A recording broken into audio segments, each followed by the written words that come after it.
I think we have everyone with us, but we'll just wait one extra minute in case we've got any scratch. Okay, you'll see on your screen, you will see my slide, Introduction to Texthelp Read&Write Gold.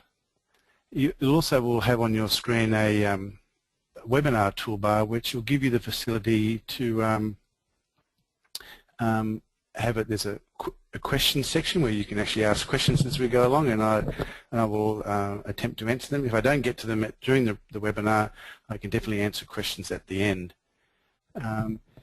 You should all be hearing me loud and clear. If you've got your speakers plugged in. So I think if we're all ready to go, we might make a start.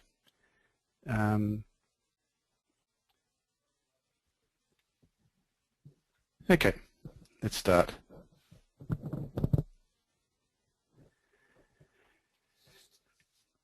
Texthelp Read&Write Gold is a literacy support software program that provides support to the user in the areas of reading, writing, and research and study skills. It's a universal designed software program that sits on your computer screen and will work in any Windows application that you're using. And you have the ability to actually change the way that the program, which appears as a toolbar on your screen, the way that it actually, what features you can actually access and the way it can accommodate your learning needs. So it's a very flexible tool, and for teachers in schools who are using the tools with their students, it actually has the ability for the teacher to customize the way the toolbar and the way the features are provided to the students, and also will actually provide data for you and collect information about the students when they log in, and spelling data, and actually how often they log in, and how they're using the program. Its version 10 has just been released at the beginning of this year. It has a number of new features for those who are familiar with older versions, version 9 for instance, or 8 of the program. It has a few new features including a picture dictionary, a verb checker, a vocab tool, which we'll have a look at this afternoon in the webinar, and also has many of its other features have been enhanced to make it a much more improved program over the previous versions. The program is used by a number of people. It's used by people who have literacy difficulties, who learning difficulties or dyslexia, by people with learning with English as a second language, for people with physical impairments and sensory impairments, used by people with vision impairment. In schools, for instance, or in universities or colleges, it's actually a program that can be used by all students and teachers. And often it will be placed into a school, for instance, identifying a number of students that might use the program, but in fact it ends up being a program that all students will and can access at some stage during their school career. More and more it's being used by adults in tertiary education settings, and actually in workplaces, and even in correctional facilities. And that's where it is being used. It's primarily in schools and post-school services such as universities and TAFE colleges, and also in correctional facilities, more and more in work settings, by people in work settings who find that they're struggling with the literacy demands of their employment, and using a program like Texthelp Read&Write Gold, because it does come as a USB version, so it makes it very handy. You can actually take the literacy support tool with you from your home to your work, or to wherever else you actually need to be accessing literacy. And of course it's actually used by people at home, both for study but also for recreational leisure, to read online newspapers, blogs, to support them in writing emails, reading Skype text messages and so on. So during this webinar, which will be approximately about 40 minutes, what I will do is actually just demonstrate some of the main features of the program in relation to writing, reading, and research and study skills. So let's have a look at the program. And I'll just leave our PowerPoint now. Minimize that. And now will open up the program. I go to my Start menu, select Texthelp Read&Write Gold, and the program opens up and it appears on the top of my screen. Let's wait for you to see it on top of your screen. I don't think you can see it currently, can you? Let's have a look. If I just unplug it there it is.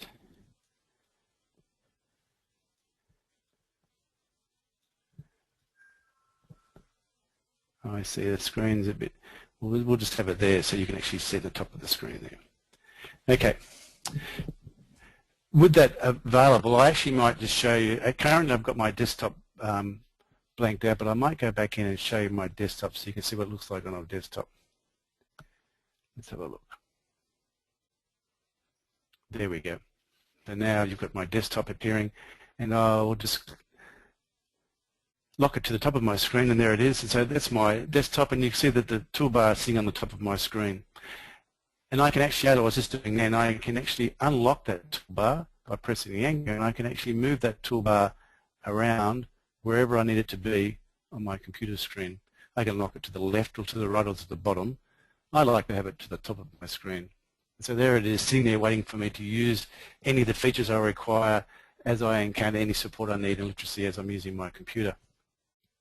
I can also change the way the toolbar looks, and you'll see that the toolbar presents itself with a number of icons all representing a particular feature. And as I scroll my mouse over those icons, a small drop-down window text appears to tell me what that icon is. So I've got, for instance, on this toolbar at the moment, I've got my spell checker, my word prediction window, icon, dictionary, and so on. Also, next to each of those icons for all the features that are available on my toolbar, I have a drop-down menu, and generally with a drop-down menu, the drop-down list, it provides me with a number of options that I can actually I have to actually change the way that particular feature operates. The really nice thing at the bottom of each of those drop-down lists, I also have a video tour. And so if I forget how the actual feature operates, I just need to go to the bottom of my drop-down list, and there I can watch the video to actually remind myself actually how that feature is actually used. If I want to actually change the look of my toolbar that's appearing on my screen, I just need to go over to the drop-down list next to my Texthelp icon on the right-hand side of my toolbar, find the drop-down list, and go to General Options. And this is a very common feature in Texthelp. For all the different features that I have, I'll have options available. When I choose those options, I'll have a screen like this that'll have a number of tabs going across the top where I can actually change the way that the program looks and the way it operates. Here I'm actually looking at the general options of the toolbar itself and looking at the display, and here I can actually change the way the toolbar looks. Currently I actually have the toolbar, you can see I've got chosen at the bottom of that window large icons without text. I could choose to actually have it as small icons, so it actually makes it a smaller toolbar with smaller icons, or small icons with text, for instance, in case I wanted to actually have the icon plus the name of the feature there.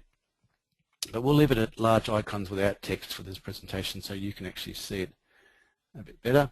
And I can also add or remove these icons from my toolbar simply by going into here and taking icons in and out.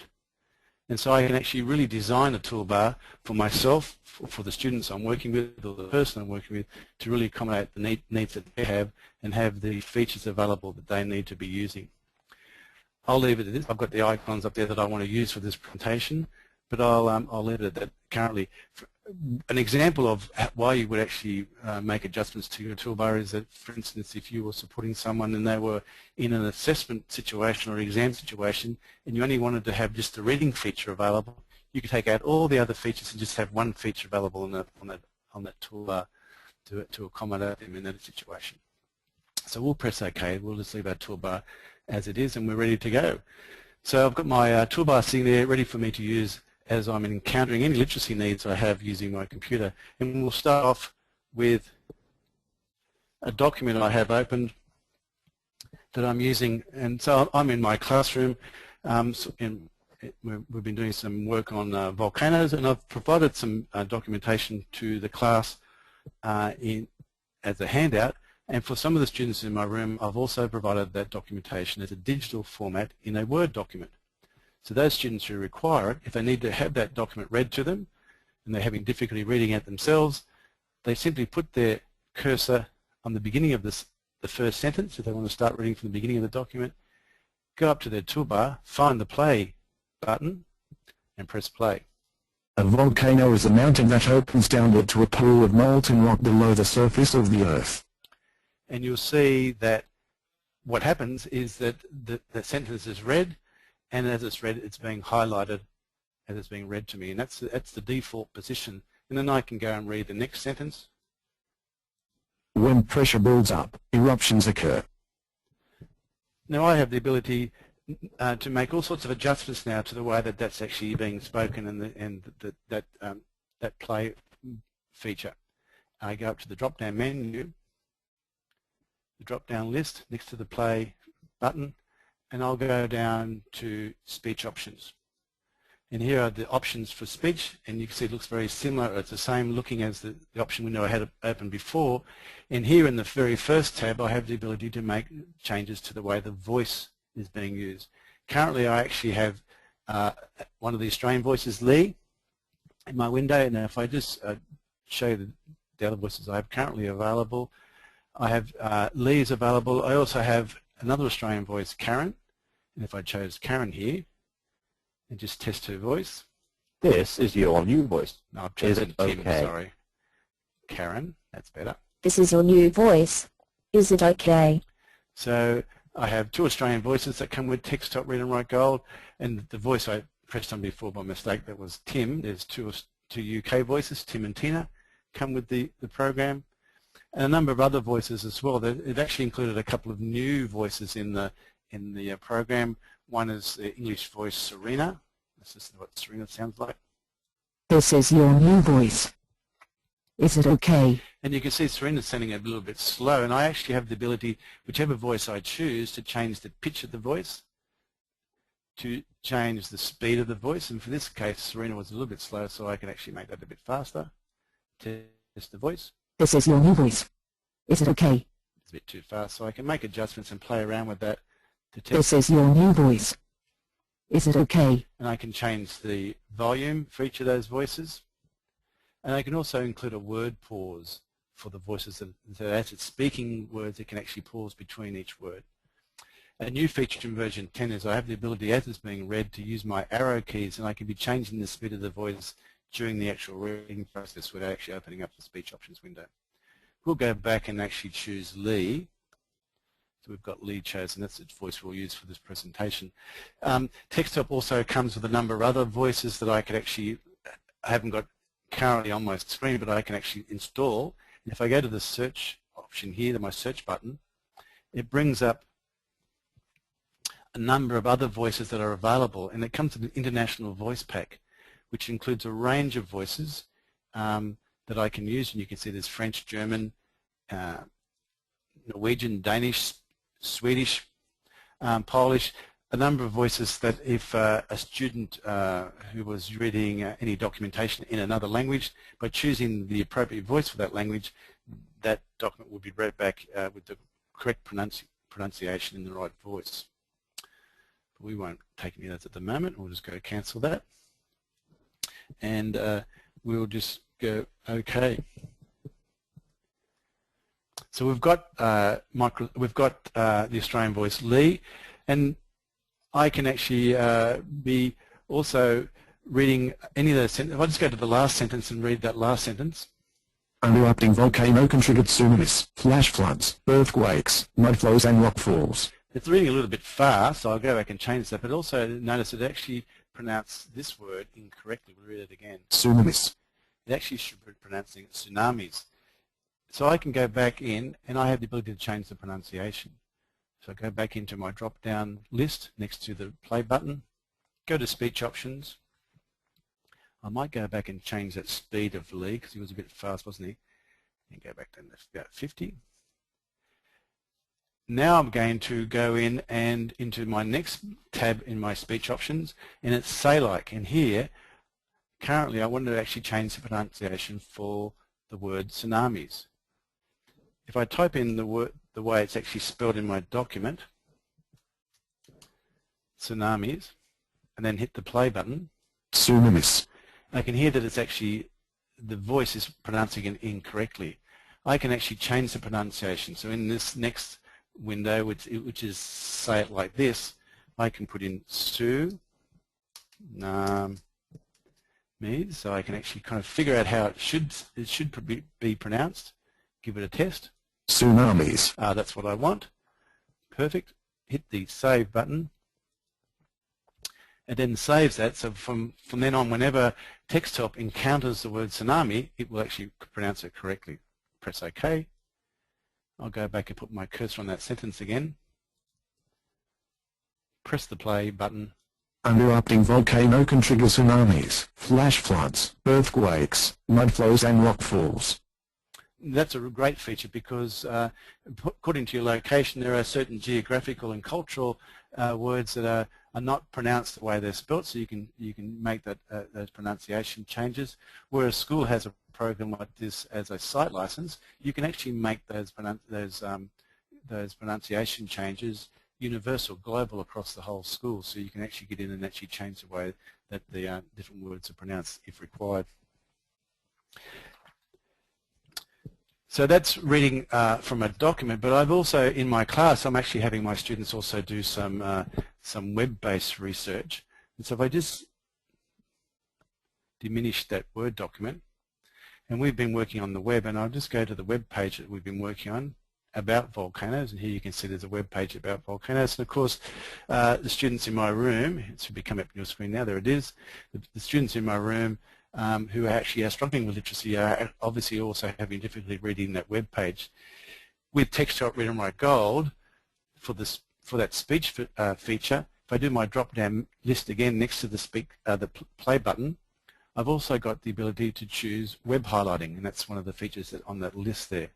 Once I've chosen web highlighting, all I need to do now is hover my mouse over the text in that web page that I want read, and Texthelp will read it back to me. So there we go. A volcano is a place on the Earth's surface, or any other planet's or moon's surface, where molten rock, gases and pyroclastic debris erupt through the Earth's crust. Volcanoes vary quite a bit in their structure. Some are cracks in the Earth's crust where lava erupts, and some are domes, shields, or mountain-like structures with a crater at the summit. So now I actually have in my classroom, or the students I'm working with, or if I'm in a TAFE college, or if they're accessing information at a university level, the ability for students to read the course material that I'm providing via a document, such as a Word document, and also anything that's actually available on the web. So all of a sudden, information is becoming available, that their literacy is no longer a barrier to their actually gathering of information and their access to the learning that's being required. A lot of documents, of course, are provided by PDF format. So if I just minimize my web browser, and then open up a PDF document, and here's a document I have, a PDF about elephants. And in this PDF document, you notice that now, because I've actually have Texthelp Read&Write Gold on my computer, what Texthelp has done is actually has put a new toolbar into my Adobe Acrobat Reader. And I need to be using Adobe Acrobat Reader to read the PDF documents to utilize this feature, and it's put in this PDF Allowed toolbar that goes across that toolbar just at the bottom of all my toolbars. And you can see there's a number of features. One of the features is a click and speak feature. And simply by clicking on that, I now have the ability to click anywhere in that PDF document and it will have it read back to me. In Sri Lanka, elephant orphans are getting second chances. I can read the next sentence, or sentence anywhere. I'll go down to here. Some calves arrived shot or injured from their lone wanderings. So even PDF documents are available to me to actually have that text read back. On that toolbar, to make adjustments to the way it's being read, it has its own options menu where I can actually have the speech options play. I can choose, in this document I'm actually using the Karen voice for my PDF document, but I can do the same things, adjust my pitch, my speed, also change the way it's actually highlighting as it's reading in that document. And I can also choose to have it so that it could be reading continuously as well as reading each sentence individually. Sometimes when I'm actually reading a PDF document or any other document or a web-based document, sometimes the text that I want to read is actually not accessible because it's actually not text, it's actually part of a graphic. And you can see if I just scroll down here in this document I have about elephants, you can see that in this picture of the elephant I have on my screen, and here it comes for you, you can see there's actually some text in that picture, and I might just make that a bit bigger so you can see it.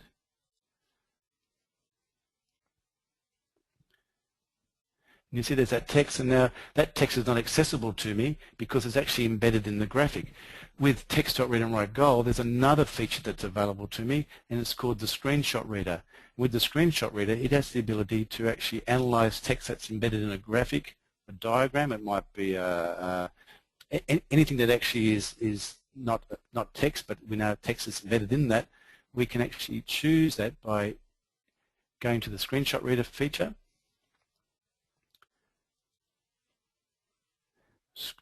Drawing a rectangle around the text I want it to analyze that's embedded in the graphic.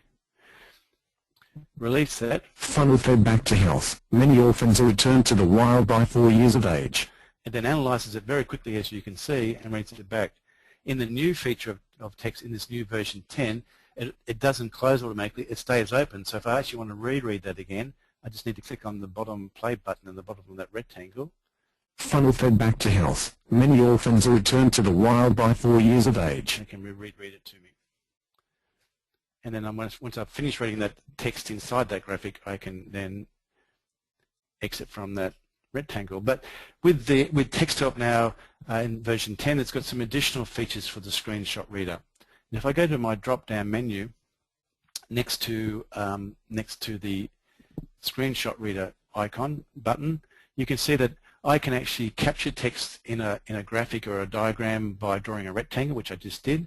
I can also do it by simply hovering my mouse over that text, and I can also capture it by drawing a freehand, not doing a rectangle or square, but actually drawing a freehand around that. So if I choose that one to show what I mean, and here, if the text was actually in a difficult place and I was having difficulty capturing it, I could just get my oops, I better go back and choose the right one. Capture by freehand, that's what I want.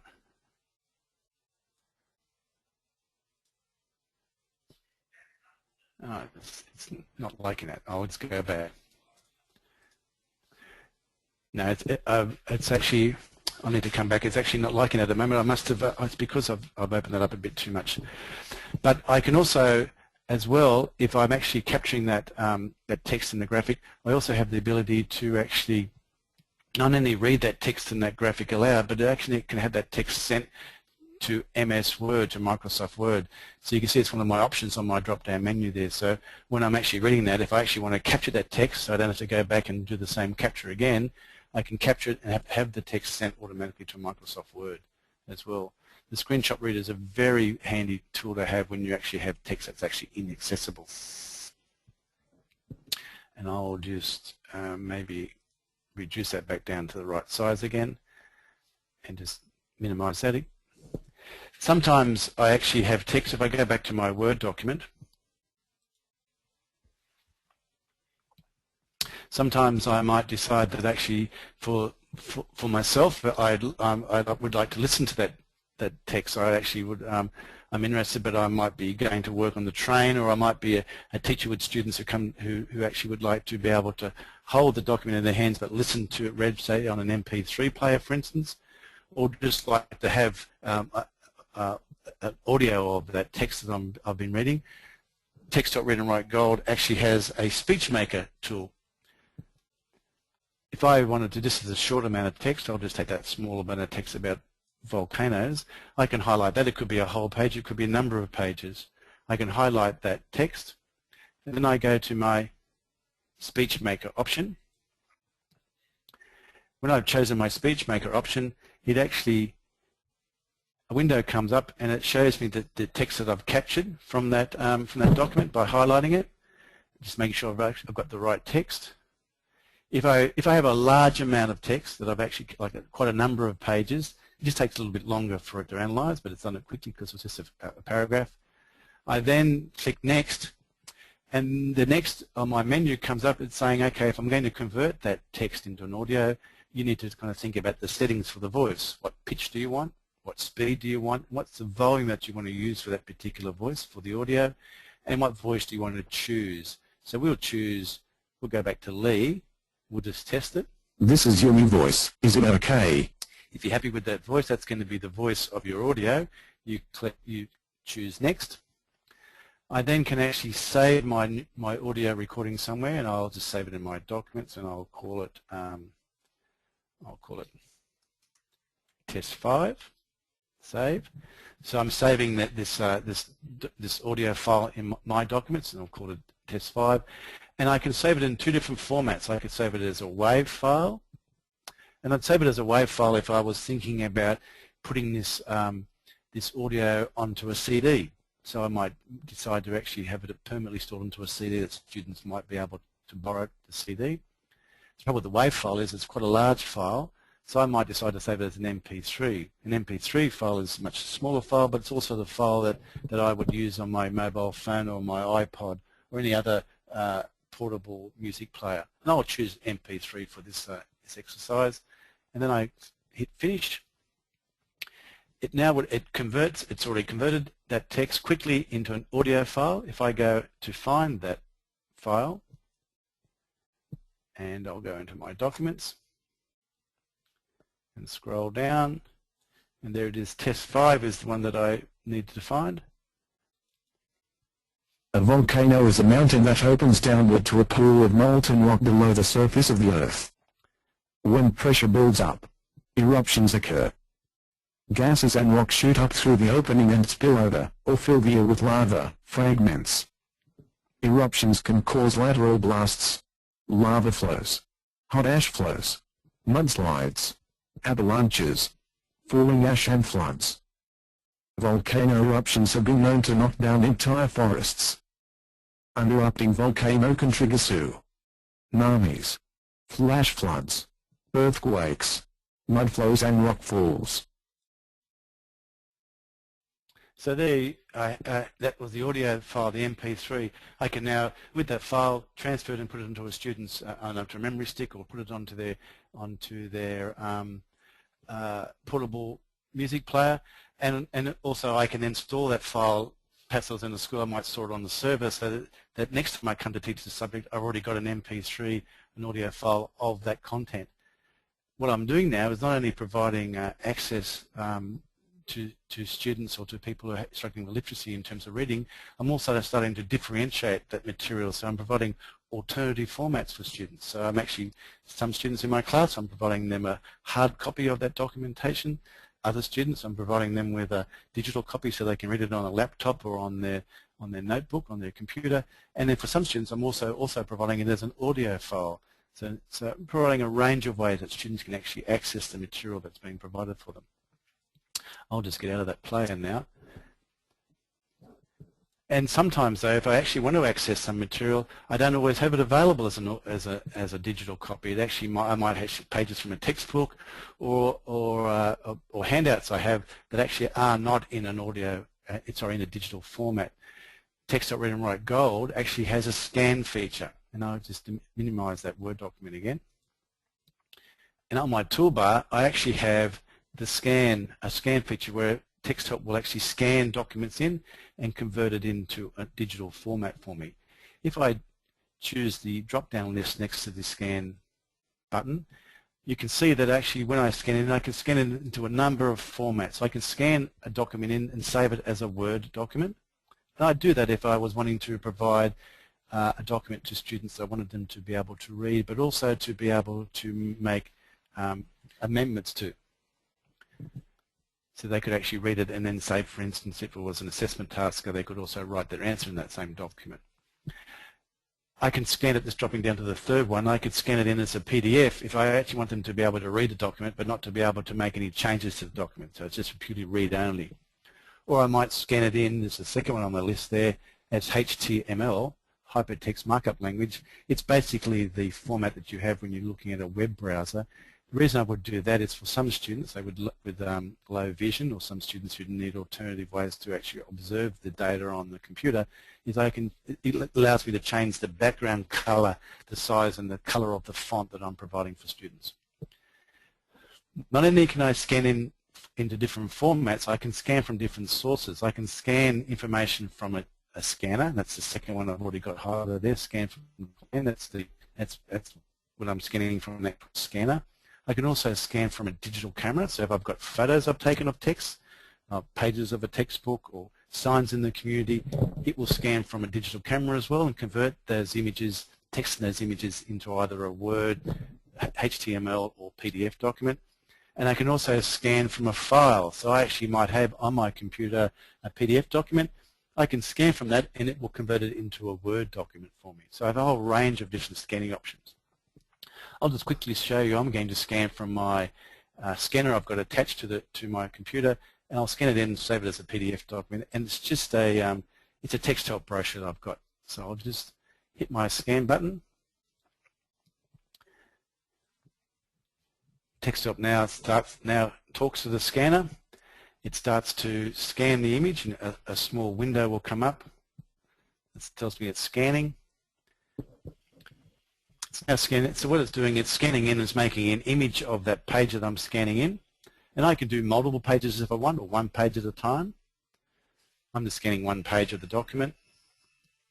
It then will ask me to actually save that image somewhere on my computer. So I will actually put it in here, and I'll call this test 6. Save. Once I've saved that, it will now convert that image using optical character recognition, convert that image into the format that I've requested. So I'm requesting it to convert that into a PDF document, because I want students to be able, I want to be able to read this document without changing the content. And there it comes up, and it comes up on my screen. Should come up on your screen. There it is, and that's the document I've scanned in as a PDF. And as soon as I make it a PDF, I've got my Adobe Acrobat Reader. I've got my toolbar available to me. I choose Click and Speak. I go down to the document and start to read. Because even the best practice education programs can be more effective if your students are able to independently read and respond to the teaching materials. So now I actually have the ability to differentiate my curriculum material that I'm providing to students, or actually provide myself alternative formats. With the use of a scanner, I can actually scan in any documentation, convert it into a digital format, whatever format I require, and there it is accessible to me using Texthelp Read&Write Go. The scanner I'm using is just a Canon LIDE scanner 110, and it's just a scanner that I got from Officeworks. And on our website, there's a list of scanners that are actually compatible with Texthelp Read&Write Go. So we'll just diminish that document. Just to finish up on the reading, we've got a couple more reading features that we just need to look at. A couple of the newer features in the document is I actually have the ability to actually, as I'm reading, if I need to actually support my vocab, support my understanding of the text I'm reading, I also have a dictionary support. So if I go onto Volcano, select the Volcano, on my toolbar, I have a dictionary button. Pressing my dictionary button will take me to a dictionary. And currently I actually have a web-based dictionary selected. I could have an advanced dictionary, a basic dictionary, or a web-based dictionary. We might just choose the basic dictionary for this exercise. Just make sure I chose the right one. I did. Highlight the Volcano, press the dictionary button, and a dictionary window appears with a definition for the word that I highlighted. Now if I can't read that definition, I just simply put my cursor on the definition that I want read, hit my play button. 1. A mountain with a large hole in the top out of which gas and lava sometimes burst, or used to burst in the past. The volcano erupted and destroyed an entire town. So this adds to my vocab, to my understanding, my comprehension of the material that I'm reading. So my dictionary support has text-to-speech. A new feature in Texthelp is the picture dictionary. For those people who need additional support, they might actually prefer a more visual way of looking at meaning, so they might actually look at additional support, and I can use my picture dictionary button, which is next to my dictionary button, and when I choose that with Volcano highlighted, it brings up a picture dictionary, shows me a picture, an icon of what that word means. This is using widget picture symbols. You have to actually be on the internet, live on the web to access this, because it's a web-based feature for Texthelp. But with that feature available, I can click on any word, and it will find that word and then show me as it's in picture format. It's just looking for mountain, and there it comes, mountain comes up. If I actually want to go back and actually look at what that means in the dictionary, above the pictures that I've got displayed, I actually have a link back to my dictionary. You can see the mountain is in blue there. If I click on it, it will then open up my dictionary, so I can have both my dictionary and my picture dictionary open to give me the meaning, so I can then go back and actually have that played back to me by pressing my play button. 1. A very high hill. We climb to the top of the mountain. If I was to change my dictionary selection to actually have web-based definitions, which I'll do now. So now I've now got the web-based dictionary as my dictionary support, and now when I press the hyperlink, that's actually is the word mountain. So when I press on it to actually go back to a dictionary, it will now open up a website, dictionary.reference.com. So it takes me to a dictionary on the web. And then I have a web-based dictionary. And if I'm reading that on the web page and I come across other words I don't know, A natural elevation of the Earth's surface. I've got my screen reading on. I might just turn it off. My web highlighting, sorry. There I can actually choose another word. Let's go to hill. And you can see my picture dictionary, then it's still available to me and provides me with a new definition in the form of a picture, and then I can also go and look it up in the dictionary as well. That's a new feature that's actually only just been available now in version 10. I will get out of my picture dictionary, and I'll also diminish my browser window, and I'll go back to my document. As well as the picture dictionary, another new tool is a Vocab Tool. So I'm reading this document, I'm looking at my dictionary, I'm looking at my picture dictionary to give me support on my comprehension and increasing my vocab. But I might want to actually really support students. I might want to, in advance, be able to provide them with some of the vocab that I actually want them to think about in advance. So what I could do is I could go through my document, I could choose a word that I actually want to support my students in their understanding, and I go up to my toolbar, and on the right-hand side of my toolbar you can see I have a number of highlighters. I'll just highlight that word in yellow. Now it's highlighted in yellow, and I might want to choose another word, and I'll choose lava and highlight it. And then I might choose flood, oops, as an example, highlight it, and maybe earthquakes, and highlight it. With the words that I have highlighted, I can now make, using the Vocab Tool, a tool that I can actually provide a Word document for my students with that vocab, and I'll show what I mean. On my toolbar I actually have the vocabulary tool. I press on it. It now says, okay, you've actually selected some words. You've chosen volcano, lava, floods and earthquakes, and I can actually add additional words into there, put in river for instance, and add it. So I can actually add other words into my list. I can give this list a title, and I'll just call it Class 9, for instance. And I'm going to actually ask this to actually include images, so it's actually going to utilise the picture dictionary as well. And I have the include images ticked at the bottom, and then I press OK. It now takes those images, those words, that vocab, and converts it and puts it into a Word document. Here it comes for you. And now I've got a vocab list for my class that includes the word, the meaning, the symbol for the word, and also there's a space there for notes so that students could actually enter their own information, or I could actually ask them to be doing their own notes against those words. If they're having trouble reading that, of course, they put their cursor in the beginning of the sentence they want read and just press the A mountain, the large hole in the top out of which gas and lava sometimes burst, or used to burst in the past. The volcano erupted and destroyed an entire town. So that's a great new feature and a really handy tool that for teachers to use in terms of developing vocab and supporting meaning and comprehension as students are reading text.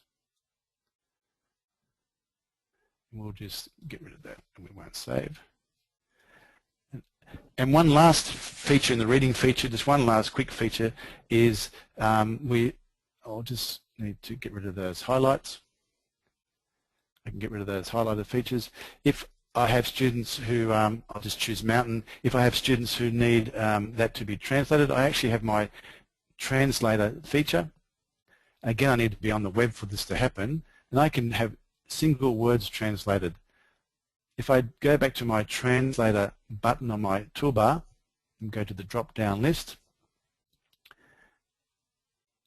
I have the ability to do single words or paragraph translation. We're just going to do a single word here. Highlight the word I want translated, press the translator button. A window then appears, as long as I'm on the net, with the word that I actually have translated. Now I've actually chosen, if I go into my preferences for that, I've actually chosen the language to be Spanish. So I'm actually translating any words I have in my document into Spanish. I go back to my translation,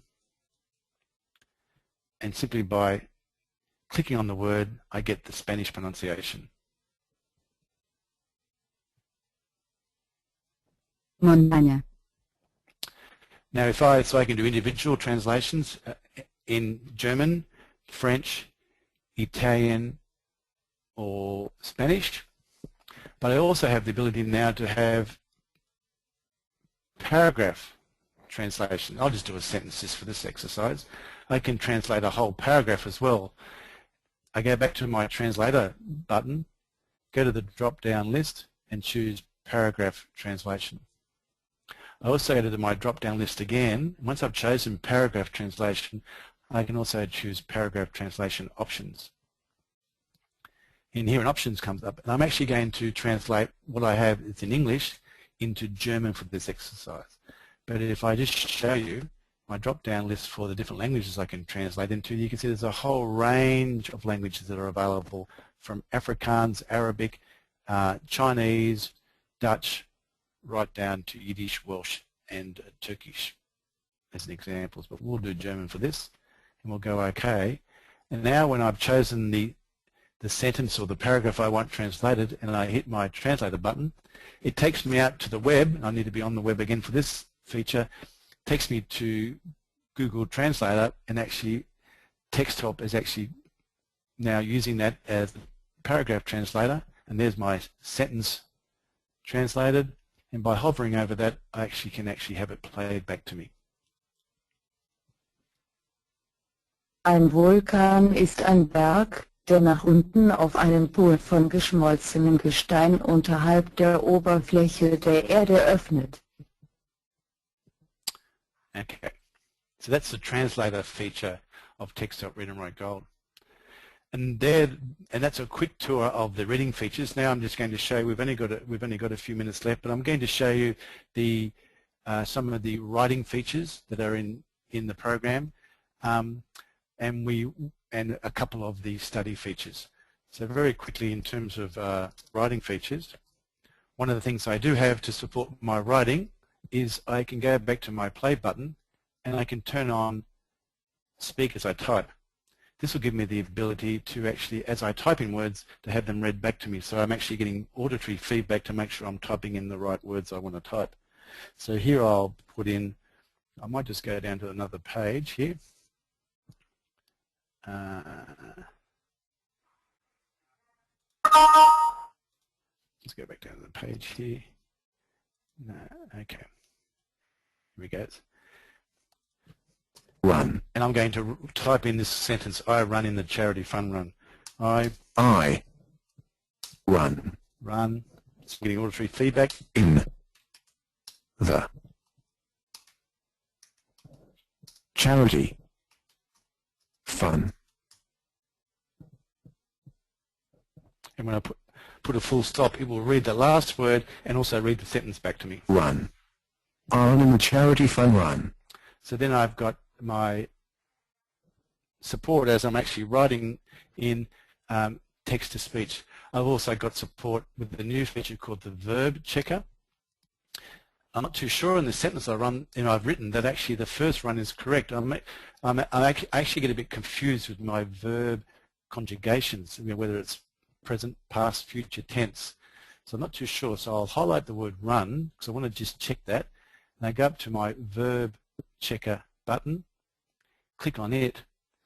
It then takes me to a window and shows me that I've chosen the word run, or I could actually type in a word there as well. I'm looking at run, and I go to next. I then come to a window and it's saying, are you wanting to check that verb that it's in the past, the present, or the future? And because I was writing a sentence about having run in the charity fund run, I will choose in the past and go next. And then the verb checker then shows me the way the verb run should appear if I was writing sentences about the past. Past, past continuous, past perfect, and past perfect continuous. And I can see that very first box on the left-hand corner is I ran, and I can think, well, maybe I should have written that sentence, I ran in the charity fund run. So I get out of that by going to cancel, and I can go back in and actually type in the correct verb for that. I ran in the charity fund run. So the verb checker is a new tool that's been introduced.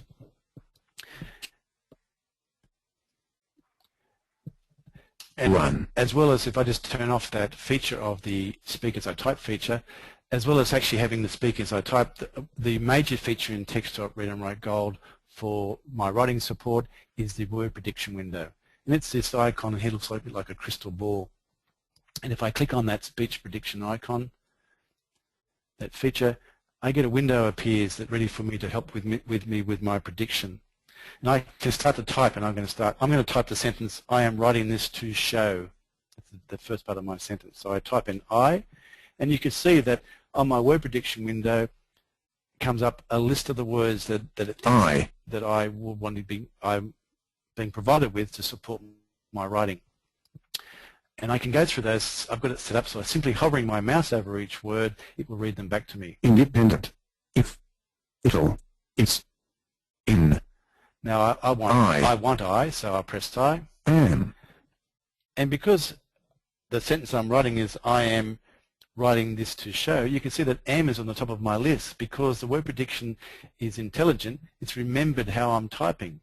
And so I start to type in A, but it's already there. Am.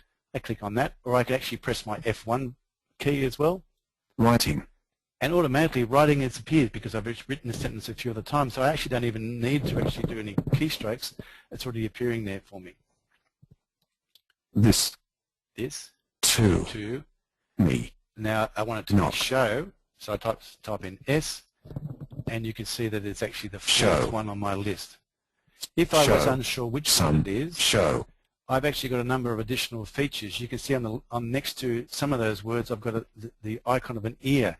That's leading me to the fact that this word that I might be using is the homophone, so I need to be careful that the word might actually be spelled in a number of different ways but pronounced the same, such as the word see. I think that's the word I want, and if I'm unsure, I've actually also got a vocab icon next to that word, and it takes me to my dictionary, which in this case is my online dictionary because I forgot to change it back, but I can actually see the meaning for that word as well. I'll just get out of that because I meant to. State. And I'll go to show, and there it is.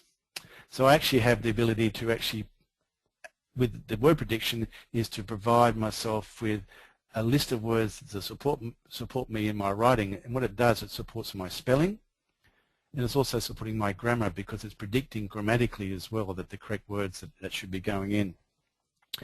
I can actually add to that if I add my own vocab as well. So if I go in and just get out of that window briefly, and if I go in back to my prediction button in the drop-down list and go into prediction options, I have the ability to actually look at the kind of prediction word banks that are actually available to me. And there's a number of word banks that you can see that are available that I can turn off and on. I can also copy text, and I've actually, before this webinar, I was looking at volcanoes with my class, and so I've actually gone to some text on volcanoes. I've copied that, and Texthelp has actually saved that as, you can see it's the second last one, volcano text. It's actually saved that as text for me. And if I do a right-hand, as text for me to be used as a word bank in my word prediction, and if I do a right-hand click on that, I can actually preview what that word bank was, so that I can have a look at the words that were predicted. And it brings up the word bank that I'm using, and you can see what it does. It actually saves the word banks generally in groups of 3, because that helps it with its prediction. It helps it with the grammar and the context of how it's going to predict. And there you can see that I've actually got words in my word bank that if I'm writing about volcanoes, I've already put in the vocab that the students will need. So if I go back and go OK, and now go back to my word bank, go to a new sentence and type in A, and you can see I've got volcano is on the top of my list, because I've actually got that word bank chosen. So I'm actually supporting my students. So in advance, for some students, I can be providing them with the vocab they need for their writing. And just very quickly, just to finish, in terms of writing features in Texthelp, if I just scroll down to when I'm writing, spelling is a major problem for me when I'm writing, and then for my students, spelling is an issue with their literacy support. So I've typed a sentence here, and I have typed the last word incorrectly, but if I'm just using the Microsoft Word spelling option, it gives me options, but if I'm having trouble reading, I can't read them back. The spelling option in Texthelp is a text-to-speech spelling option. And so I put my cursor on the sentence I want spell checked. I press on my spelling button. A window appears that's now analyzing my spelling for me. It's providing the spelling mistake, it's showing me it in the context of the sentence, and then it's providing a number of alternative spellings that may be the correct one I'm looking for. If I can't read them, I can have them read back to me by pressing my play button. Prefix. That's not the one I want. I want on purpose. I think that might be it. Let's try that. Purpose. That's it. It also has a definition as well, so I can have that read back to me to make sure. Purpose, something that you want to achieve, because it is important to you. It was her purpose in life, to become a famous dancer. That's the one I want, and I just need to press change. Spell check completed. It then changes that, and it's actually so my spell checker has supported. So I have a text-to-speech spell checker, which is also linked to my dictionary, which also has text-to-speech in it as well. And then there's a number of other writing features, but just given that we've only got a minute or so left, I will then just go and just show you one feature that's to support study skills. I'll just go back to my document here. As I'm actually, in terms of study skills, often the ability to read documents and to save that information and come back for study can be an issue for some students. With the highlighting feature, I can be reading documents and highlighting the information that I want to collect. So I've read this document about volcanoes, and I've just felt that I want to say the first 2 sentences. So I want to highlight those and start to say those. So again, I can go to my highlight feature and highlight that in yellow.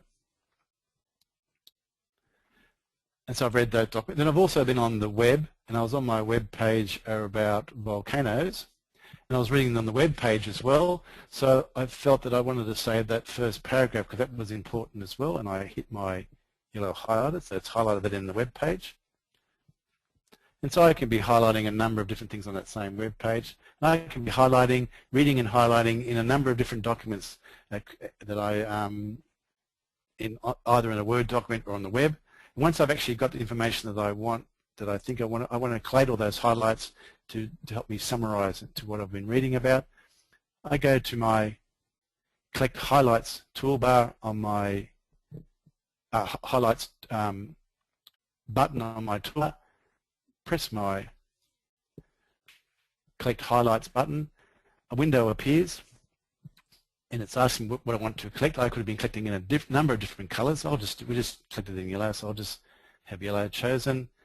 It's going to then collect those, and it's going to provide me with a bibliography. And I've got the APA style. It's got 3 styles: APA, MLA, and Harvard. So I'll choose, and you'll see that when it collects those all these highlights, it will not only collect them but also provide me a bibliography. Now I press OK. It's now going to send those into a Word document, and here it is here.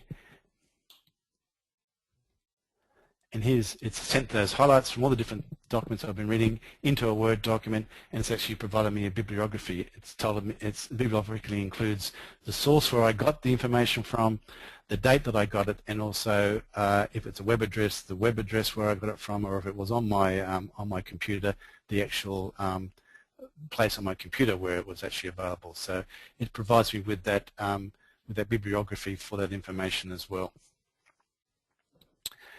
Okay, there's a number of other study features as well. There's also a fact folder feature that we don't have time to have a look at today, that does the same as what we've just been doing there, but it actually collects information and categorizes it for you into folders for later on, and also will collect graphics and other information as well. Another study skills feature that's available in Texthelp Read&Write Gold version 10. Okay.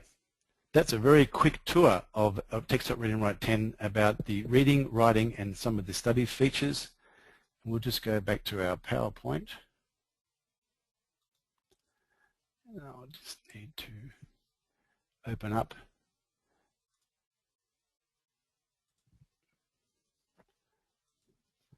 And we'll just go through here. We've had a look at Texthelp Read&Write Gold. I just need to close, and you can see my toolbar is still available, and even in my PowerPoint program, but I'll just close it for this exercise for now that we've finished using it. And so to close it, I just need to do the drop-down list next to my Texthelp icon and go to close.